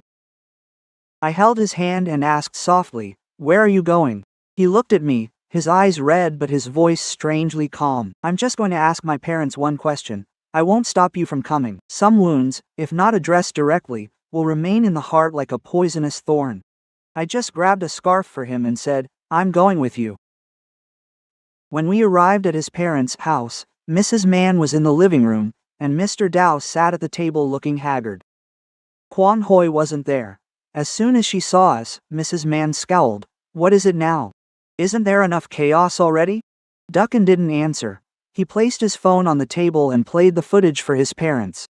In that room, there was only the sound of the images playing on the small screen. Mr. Dow turned pale the moment he saw himself opening his son's cabinet. Mrs. Mann hung her head the moment she saw herself receiving the papers from her husband's hands.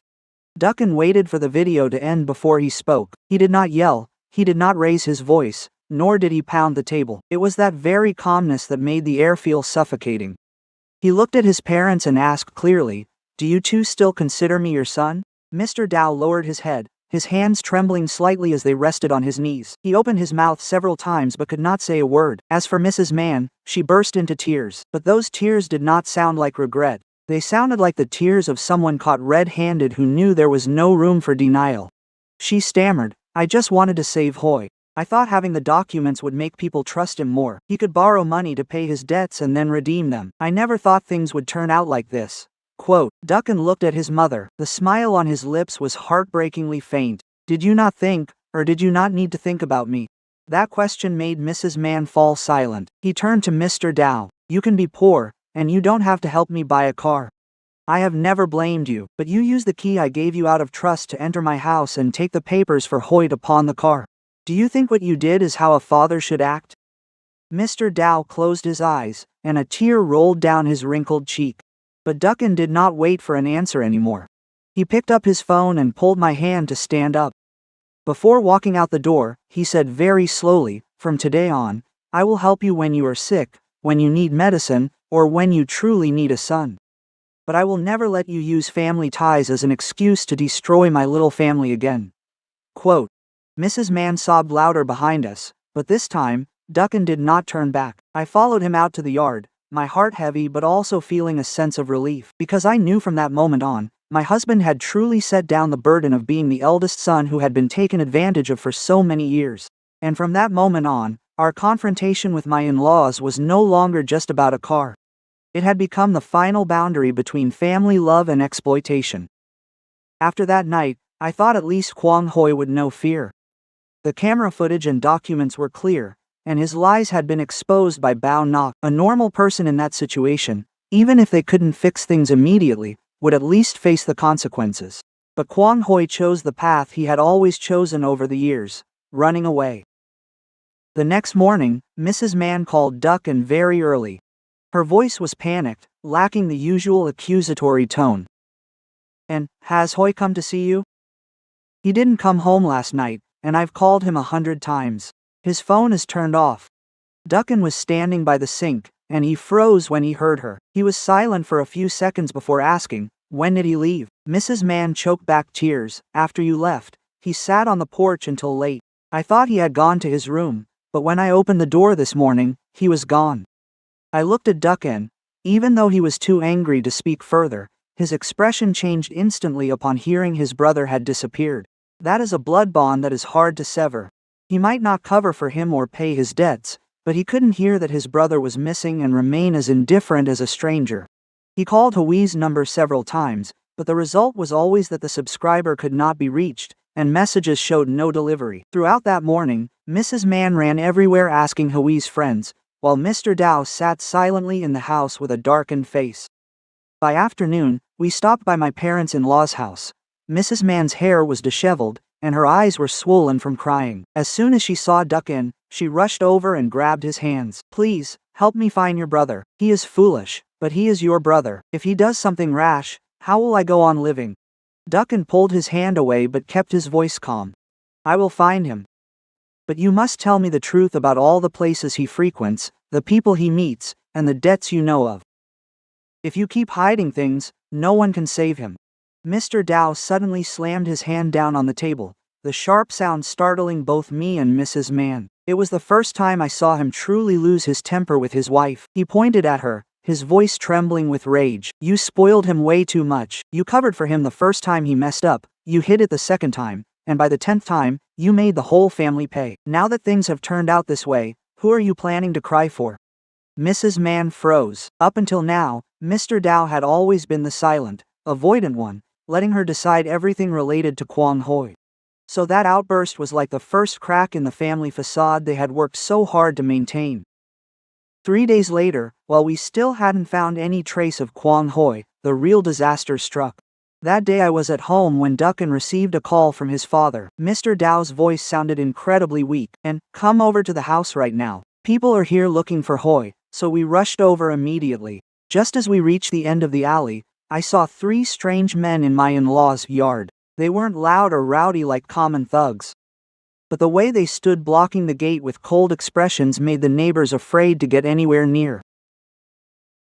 One of them walked into the living room, threw a stack of loan papers on the table, and said bluntly that Hoy owed them over 500 million including interest. They had 3 days to pay, and now he's vanished.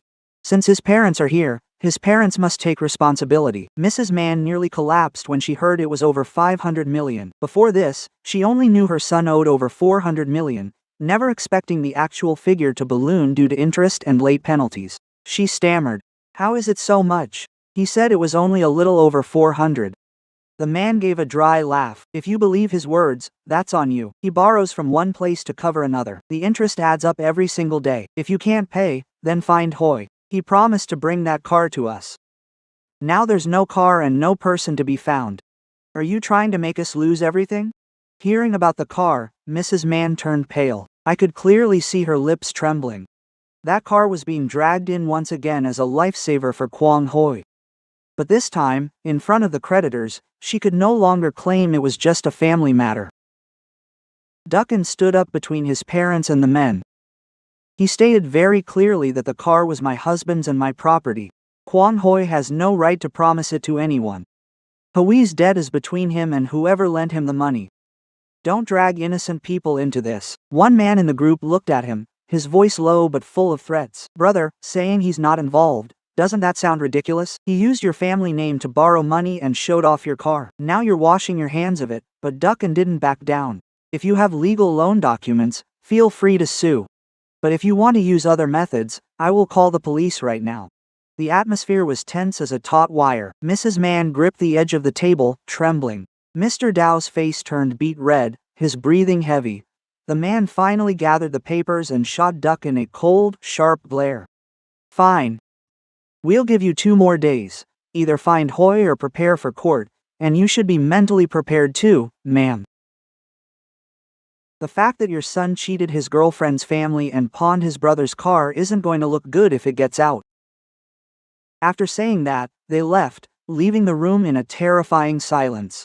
Just a few minutes later, Mr. Dow clutched his chest and collapsed into his chair, his face turning gray, sweat pouring down his forehead. Duncan immediately rushed to support his father and called for an ambulance. Only then did Mrs. Mann truly panic. In the car, she sat next to her husband, her hands shaking violently, constantly calling Kwang Hui's name like a lost soul. I sat in the front, listening to her cry, not knowing whether to feel pity or anger.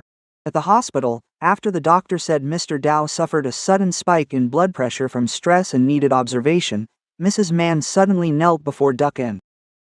"And I beg you, save your brother this one time. If you don't save him, he's done for. I know I was wrong, but I can't lose him." Duncan stood still, looking at his mother kneeling on the cold floor with red-rimmed eyes. After a long moment, he bent down to lift her up, his voice hoarse but clear. "I will help you and Dad out of familial love, regarding Dad's hospital fees and medicine. I will take care of what I can, and I will find Hui so he can take responsibility, but I will not pay Hui's debts." Mrs. Mann looked up at him, tears streaming down her face. Duncan continued slowly, word by word. "Helping someone means guiding them back to the right path. Covering for them is just blinding them as they head toward the abyss. From today on, I will only do the first thing." I stood nearby, feeling both pained and relieved at the same time. For the first time in years, Duncan didn't choose to cut ties out of anger, nor to carry the burden out of pity. He found the most difficult boundary of kinship, still caring, but no longer blind. That night, after his father stabilized, Duncan took me home to get some clothes and necessities for his parents at the hospital. I thought he would be exhausted after such a long day, but as soon as we got home, he sat at the dining table, opening his phone to check every old message from Kwang Hui. He said nothing, just quietly noting down names of friends Hui mentioned, cafes he frequented, and places he posted photos of. I knew he was looking for his brother not to pay his debts, but to pull him out of the pit before it was too late. Near 10 p.m., Duncan's phone suddenly rang. The caller was Mr. Tan, an old friend who worked with Duncan at the workshop years ago. As soon as he picked up, Duncan's expression immediately changed. The voice on the other end spoke very quickly, sounding urgent. "Hey, I'm not entirely sure, but I think I just saw your brother Hui in a coastal province. He was with two strangers and looked really haggard. I called out to him, but he avoided me. Then he ducked into a guest house near the bus station." Duncan jumped up from his chair. "Send me the location right now." I stood nearby, hearing bits and pieces, my heart suddenly racing. Duncan hung up the phone and looked at me. "I have to go." I didn't ask if he was sure, nor did I advise him to stay. I just grabbed his jacket and his bag of documents to hand to him. "I'm coming with you." He intended to refuse, but seeing my eyes, he remained silent. We didn't have our car since it was still being held, so Duncan borrowed Mr. Tan's pickup truck. At midnight, we raced out of the city amidst the heavy engine roar and streaks of streetlights stretching into the distance. The drive to the coastal province takes nearly 3 hours. Throughout the journey, Duncan drove with intense focus. I sat in the passenger seat, occasionally glancing at his face. It showed anger, worry, and exhaustion, but above all, an indescribable pain. A man just deceived by his brother and betrayed by his own parents, yet now he has to go find the very person who caused it all. I said softly, "You don't have to carry Hui's burden." Duncan looked straight ahead and replied quietly, "I know, but if he falls into their hands, his life is over." Near 2 a.m., we arrived at the motel that Tan sent the location for. It was an old, 3-story building located in a small alley near the bus station. The sign flickered on and off, and a few motorbikes were parked messily in front. Duncan went in to ask the receptionist. At first, the night clerk didn't want to talk, but when he showed a photo of Kwang Hui and said he was his missing brother, the man hesitated and pointed to the second floor. Someone who looked like that had rented a room since the afternoon with 2 other men. But the 2 men had gone out late tonight. We walked up the narrow stairs. The smell of cigarettes, mold, and cheap floor cleaner mixed together made me feel nauseous. Duncan stood before room 204, knocked 3 times. There was silence. He knocked once more, his voice dropping. "Hui, open the door, it's in." A few seconds later, there was the sound of something falling on the floor, then the door cracked open a tiny bit. Kwon Hoi stood behind the door, his face haggard, stubble growing in, his eyes bloodshot from lack of sleep. Seeing Duckin, he backed away as if he were a stranger. "Why did you come here? Who told you?" Duckin pushed the door and walked in. I followed into the cramped room. On the table were a few energy drink cans, a half-eaten pack of noodles, and some crumpled papers. Kwon Hoi had wasted away in just a few days. The shirt that was once ironed flat was now wrinkled. The collar was stained with sweat. He clutched his head and sat on the edge of the bed, muttering, "I'm not going back. Going back means death. They won't let me go." Duckin stood before his younger brother, his voice restrained. "Do you know that Dad had to be hospitalized?" Kwon Hoi froze. He looked up sharply, his eyes frantic. "Dad, what?" Duckin replied, his blood pressure spiking, nearly fainting right in front of the creditors. "Mom knelt and begged me to find you. The whole family is in complete chaos. And what are you doing hiding here?" Kwon Hoi burst into tears. It was the first time since everything came to light. I saw he was crying for real. No longer crying because he was caught, or because of the lost treasure, but crying out of sheer terror. He tremblingly recounted that the group of creditors had forced him to sign a new set of papers. They weren't just debt acknowledgments. They wanted him to put his name on a fake property transfer contract. They said it was just to deceive others for a few days, and would be destroyed after raising the money. But Hoi overheard them plotting that if he signed, he could be framed as the one responsible for another fraud case. He said in a broken voice, "I know I was wrong, but I don't dare to go back. If I sign, I'm dead. And if I don't, I'm dead too. I don't know what else to do." Quote, Duckin was so angry he turned his face away. A moment later, he turned back to look straight at his younger brother. "Who are you trying to prove yourself to by getting rich quick? To your wife's family, to Mom, to me, or to your own hollow pride?" Kwon Hoi covered his face and choked back sobs. "I just didn't want anyone to look down on me. Since I was little, Mom always said I had to be successful and better than others. I saw that everything you did was solid, while I had nothing. I was afraid people would know I'm useless." Duckin was silent for a few seconds, then pulled his brother up. His voice was still stern, but no longer cold. "If you've done wrong, go back and take responsibility. Don't make any more mistakes." We had just gathered the papers on the table when a motorcycle screeched to a halt in the motel courtyard. Kwon Hoi turned pale and backed against the wall. "They're here." Duckin immediately pulled me behind him and told Hoi to use his phone to call the local police at the number Brother Ton had provided. The sound of hurried footsteps on the stairs grew closer with every second. Two men appeared at the door, one of them the very same person who had come to my parents-in-law's house the other day. He looked at Duckin and smirked. "What a good brother, you actually tracked us all the way here." The atmosphere in the small room was suffocatingly tense. The other man pushed the door open and stepped in, placing a stack of papers on the table. "Hoi, just sign it and everything will be easier to discuss. And if your brother wants to interfere, he'd better get the money ready." Duckin stood in front of Kwon Hoi, his voice calm. "I've already called the police. Whatever you want to say, tell them when they get here." The man's face darkened, but before he could react, sirens and shouting voices echoed from the courtyard below. Ton had alerted the local police before we even went up to the room.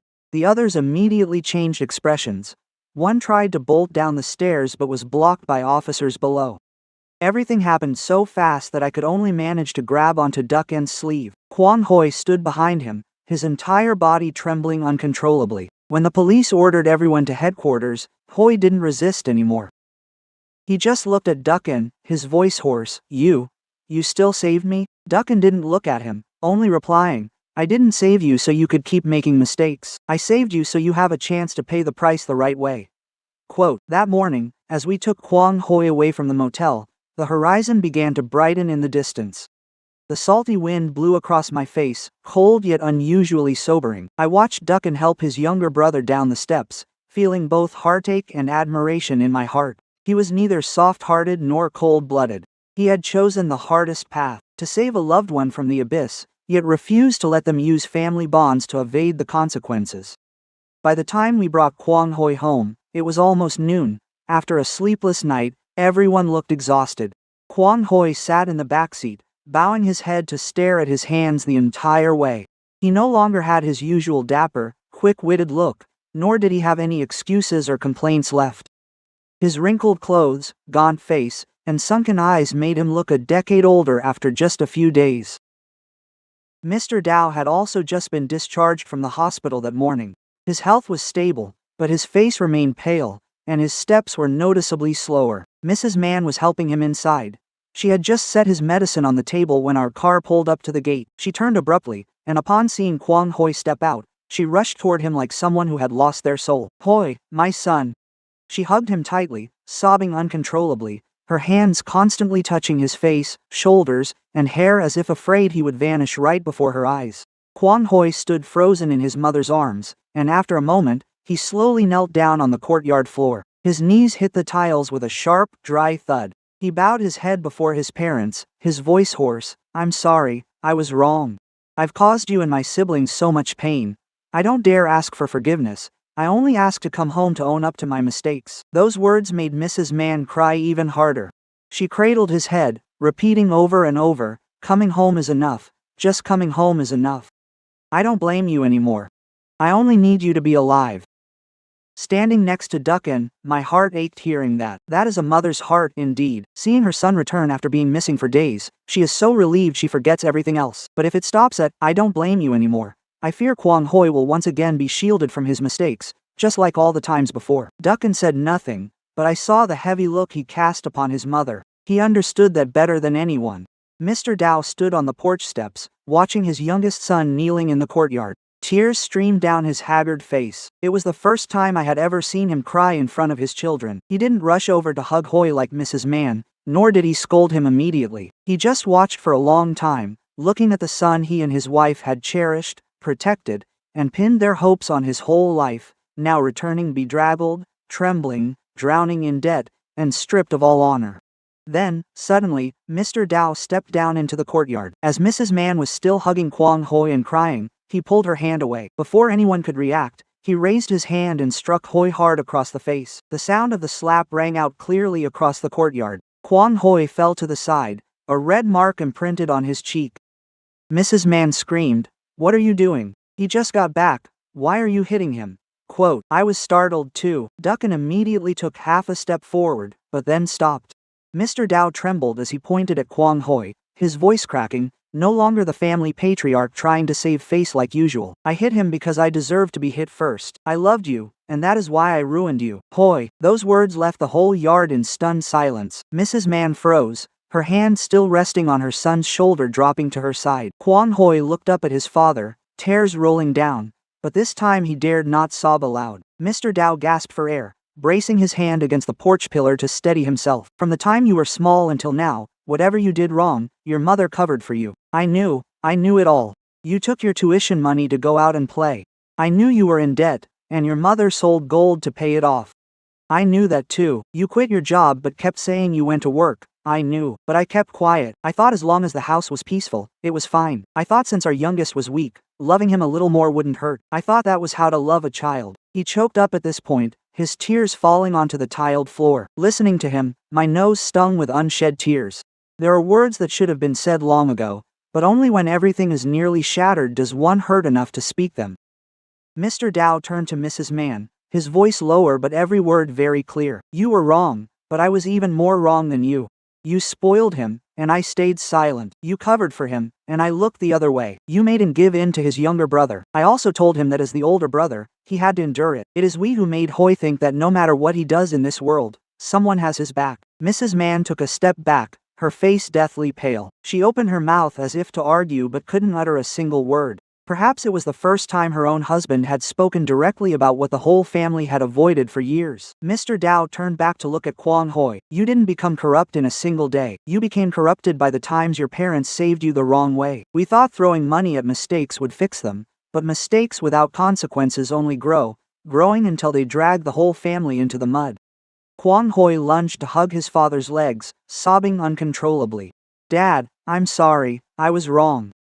I didn't want it to end up like this. I was afraid of being looked down upon. I was afraid everyone would see me as incompetent." Mr. Dow looked down at his son, his voice hoarse. "If you're incompetent but know how to fix it, you can still be a decent person, but living a lie, borrowing money, cheating others, and pawning your siblings' things, That isn't being incompetent, that is being a coward. That final sentence caused Kwang Hoi to collapse completely onto the yard floor. Then Mr. Dao turned to Duck In. In that moment, I saw Duck In freeze. Perhaps he did not expect his father to look at him with such eyes. A look that was shameful, painful, and carried an apology buried for far too long. Mr. Dao stepped in front of his eldest son, his voice trembling, and, "I'm sorry. I have owed you these words for over 30 years. Duckin stood still. I saw his eyes turn red. He had been forced to yield every bite of food and every penny to his brother, every opportunity to earn his parents' trust. He had heard the phrase, "You are the older brother, so you must endure it," far too many times. But perhaps for all these years, what he needed most was not money, nor compensation, but simply an admission that he had been mistreated. Yet it took until today, after a debt scandal, a car nearly pawned, and a broken marriage, for that apology to finally be spoken. Duckin swallowed hard, his voice so hoarse it was barely audible. "I don't need you to love me more than Hoi. I just need you to stop making me pay for his mistakes." Mr. Dao nodded, tears continuing to stream down. Mrs. Mann stood behind him, her lips trembling. For the first time, she did not rush to defend Kwang Hoi, nor did she blame Duckin for being cold. She simply looked at her two sons, one standing tall but filled with internal wounds, the other kneeling in the yard, pushed into the abyss by the very pampering he received. No one said much else that day, but I knew something in that house had truly shattered. The root of the tragedy wasn't about being poor or rich, nor the car, nor just the debt. It began with favoritism that had lasted for decades, from those times when adults thought they were showing love, but were actually teaching their child how to shirk responsibility. And perhaps only when the truth is finally spoken can this family have a fragile chance to begin making amends. After the day Mr. Dao apologized to Duckin, the atmosphere in my in-laws' house changed in a very strange way. No one defended Kwang Hoi loudly like before anymore. Mrs. Mann no longer dared to say, "He is still young," or "He is just naive," whenever she mentioned her youngest son. As for Kwang Hoi, since the day he knelt in the yard, he has barely stepped out of his room, he hasn't been eating much, and his phone is turned off completely. It's the first time I've seen him look like someone who is truly afraid. I thought everything from here on would just be about settling debts, working with the involved parties, and forcing Kwang Hoi to take responsibility for his actions. But on the third afternoon, while we were all sitting in the living room discussing hiring a lawyer to review the loan documents, the doorbell suddenly rang. Mrs. Mann jumped like a bird startled by a curved branch, fearing the creditors had arrived again. Duckin got up to open the door, but the person who appeared at the gate was Bao Nok. She didn't come alone. Accompanying her was a middle-aged man in a white shirt, carrying a briefcase, with a calm but very serious demeanor. Bao Nok maintained her composure just like last time, the only difference being a touch of fatigue on her face today. She bowed to greet Mr. Dao and Mrs. Mann, then turned toward Duckin and me. "I apologize for the sudden visit, but there are some matters regarding Hui's debts that I think you all need to know immediately." Hearing Bao Nok's voice, Kwang Hoi stepped out of his room. Upon seeing her, he froze, his whole body turning rigid. Perhaps he never thought that after everything, Bao Nok would still return to this house. Mrs. Mann was also flustered, wanting to step forward to hold her hand but not daring to. Meanwhile, Duckin invited the two of them to sit down. The man who accompanied her introduced himself as Lawyer Fuck, who is providing legal support to Bao Nok's family in reviewing the loan papers and messages related to Kwang Hoi. Bao Nok placed a thick file folder on the table. After the day I called off the engagement, I intended to end everything there, but when I heard news that Hoi was being forced by that group to sign more papers, I felt that staying silent might lead to more victims. She spoke very slowly, each sentence clear and distinct. "I am not coming back to defend Hoi. I only want to distinguish what part is his fault to bear, and what part is a trap set by illegal lenders." Lawyer Fuck opened the file and pulled out copies of the loan documents one by one.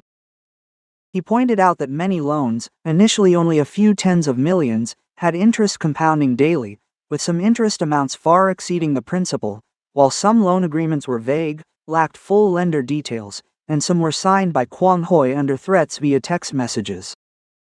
He stated that legally, the principal debt Mr. Hoi borrowed cannot be denied, but the extortionate interest, forced signatures under threat, and asset appropriation by exploiting others' vehicle documents need to be clarified. The family does not have to bow down and pay whatever figure they demand. The whole room went silent. Mrs. Mann sat dazed, as if realizing for the first time that her hiding things and silently paying debts indiscriminately all this time only emboldened those people further. Mr. Dow rested his hands on his knees and let out a heavy sigh. Duncan picked up a paper to examine it, asking carefully about each item. Meanwhile, Kwang Hoi stood in the corner of the room, eyes red, gripping the edge of the cabinet tightly. He dared not interrupt, nor did he dare to ask. Perhaps for the first time in his life, he understood that consequences are not something that can be erased with tears. Lawyer Fuck continued, saying that Bao Nok's family had quietly collected the threatening messages. The call recordings and transfer history that Kwang Hoi once sent to her to prove he was handling the money. Unexpectedly, the very things Hoi used to boast about became evidence showing the lenders had signs of interest, extortion, and threats. If he cooperates with the authorities, the amount Hoi is actually responsible for could be reduced significantly, focusing on the legal principle and actual damages, instead of the inflated figure of over 500 million. Kwang Hoi could no longer hold it in. He stepped in front of Bao Nok, his voice trembling. "Why are you still helping me? I deceived you like that. I made you lose face like that. It would be right for you to just ignore me." Bao Nok looked at him for a long time. Her gaze no longer held the soft affection as before, but it wasn't hateful either. It looked like the eyes of someone who had suffered enough to be clear-headed. She replied, "I am not helping the person who once deceived me. I am helping someone who is trying to make amends. If you had kept running that day, kept signing papers, and kept blaming others, I would never have stepped foot in this house again." That statement made Kwang Hoi burst into tears. He bowed his head, tears dripping onto the tiled floor. There was no loud sobbing, no excuses, just a very faint, choked sob. He said, I'm sorry, I'm not asking you to come back, I just want you to know I am truly ashamed." Bao Nok gave a slight nod. Shame is a good thing. As long as a person feels shame, they can still change, but whether you do or not is your business, not my responsibility. I sat next to Duncan, and hearing those words, my heart suddenly felt at ease. Bao Nok was not loud, not vengeful, and did not pretend to be falsely noble. She did what was necessary because she didn't want the wrongdoings to drag more people down, but she also kept her boundaries very clear. That is kindness with principles, something that perhaps Kwang Hoi had never learned during the years he was overprotected by his mother. Mrs. Mann slowly stood up, walked over to Bao Nok, her lips trembling. "Dear, I apologize to you. I once begged you not to leave Hoi, but I never once thought that you were also a person who was hurt. I was wrong." Bao Nok gently held her hand, not letting her bow down. "Please, don't apologize with just words anymore. In the future, if you love Hoi, let him pay his own debts. That is the only real way to help him." That remark made Mrs. Mann freeze and then burst into tears. But this time, the crying didn't sound as grating to me as it did before. Perhaps it was because there was a shred of genuine regret in it. Lawyer Fuck arranged for Duncan to bring all the paperwork related to the car the next day. The confirmation of my parents' money and the camera footage were to be combined to file the case with the authorities. Everything started to have a clearer direction, no longer as foggy as it had been the days before. Before leaving, Bao Nok stopped in front of Kwang Hoi. She took off the small bracelet he had once given her and placed it in his hand. Kwang Hoi choked up. "Nok, do I still have any chance?" She looked at him in silence for a long time before saying, "I cannot go back, and I won't promise that I ever will. But if one day you pay off your debts through your own hard work, live honestly, and can stand tall before your parents and yourself, then we can sit down and talk like two adults." Kwang Hoi gripped his fists tightly, tears welling up in his eyes again. I knew this wasn't a promise of love, nor was it an easy forgiveness. It was a final chance, a very small, but very real one, and for someone who had lost almost everything because of living a lie like Kwang Hoi, perhaps that small chance was the very thing that made him understand the value of sincerity for the first time. Time passed faster than I expected. After days of chaos due to debts, arguments, tears, and painful truths being exposed, my family's life gradually returned to a normal rhythm. Not everything turned good overnight, and a few apologies couldn't simply erase the wounds that had existed for years. But at least everyone had started learning how to face the things they had always tried to avoid before.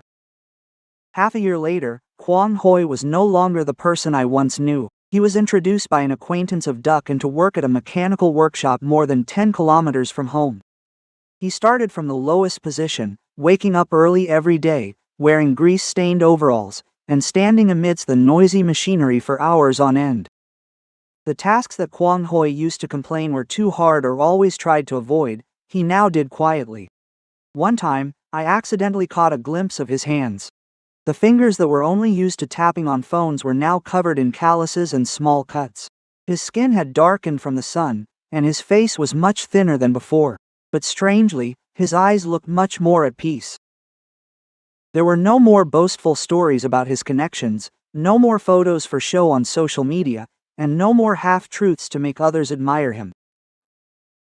He began paying off his debts one by one, not quickly, but steadily. Every month after getting paid, he takes the money to make payments according to the lawyer's plan. Some months he only pays a few million, other months when he works more, he pays more. One day, I heard Duckin say, "Hoi has really changed." I looked out into the yard. Kwang Hoi was hunched over, fixing his old motorbike. I nodded slightly. Maybe it's the first time I've seen him living for himself, not living for others to see. Duckin didn't say anything, but I saw him smile. Mrs. Mann has changed too. Perhaps the recent ordeal made her realize more than any advice ever could. Since Mr. Dow was discharged, she visits our house often on weekends, but no longer to criticize, intervene, or demand things like before. She comes over just to help me cook. Some days, while I'm picking vegetables, she quietly enters the kitchen and says, "Let me do it." Other days, when I'm washing dishes, she takes them and says, "Rest, let me do it." At first, I wasn't used to it, but gradually I understood that some apologies aren't spoken, but expressed through small deeds. She no longer mentions money, no longer says that the older brother must yield to the younger one. She also stopped comparing her two sons like before. Sometimes she just sits there looking at Duckin and sighs. That gaze lets me know she still carries a lot of remorse in her heart. Mr. Dow has changed as well. He calls Duckin more frequently now. Not to ask for favors, not to deal with Kwang Hoi's issues, but simply to ask how work is going. Is your health okay? Are you tired, Van? These questions seem very ordinary, but to Duckin, they are things he has waited for a very long time. One year-end afternoon, the whole family sat down to eat together.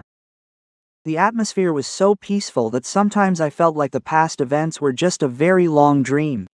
As the meal was nearly over, Mr. Dow stood up and went into the room. A moment later, he brought out a small savings book. He placed it in front of Duckin.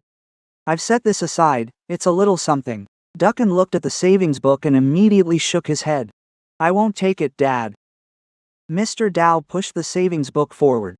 His voice dropped. "This is not about money." The whole table fell silent. He looked straight at his eldest son. The eyes of the man, now over 60, turned red. "This is my apology to you." No one said a word. Mrs. Mann bowed her head, and Kwang Hoi also sat in silence. I saw Duckin's hand tremble slightly. Perhaps, after all this, what moved him most was not the savings book, but the fact that his father was finally facing his own mistakes. A long time passed before Duckin picked up the book, only to gently place it back in front of Mr. Dow. He smiled, a very calm smile. "I accept your apology, Dad. But you and Mom should keep this money for your old age." Mr. Dow started to say something, but Duckin shook his head. "I want fairness, not financial compensation." That sentence made Mrs. Mann burst into tears right at the dinner table. These were no longer tears of blame, nor tears to defend anyone, but the tears of a mother who finally understood what she had missed all these years. Outside in the yard, the car remained in its old spot. The car that had caused so much conflict within the family. The car that had been the cause of bitter words, nearly pawned off, and led to a series of secrets being exposed. I stepped out onto the porch to look at it under the pale year-end sunlight, instinctively remembering the day we first got it, and the joy of sitting in the passenger seat. I also remembered the day Duncan stood before his mother and asked, "Are you not ashamed?" Back then, I thought it was all just a story about money. But looking back now, I realize the car was never the real problem. What hurt this family was the favoritism, the cover-ups disguised as love, and the way people, by loving one person, unintentionally hurt all the rest. The car is still there, but it no longer symbolizes money. It has become a reminder to all of us of a very costly lesson. That love itself is not wrong, but blind love can destroy the very people we want to protect. And kindness only truly holds meaning when it comes with principles. Because sometimes, ensuring our loved ones take responsibility for their own lives is the most enduring form of love. And since that day, whenever I see the whole family sitting down to eat together, I understand that the most precious things are not the car in the yard or the money in the bank, but the fact that after all the brokenness, everyone still has enough courage to fix mistakes, enough compassion to forgive, and enough sincerity to become better versions of themselves.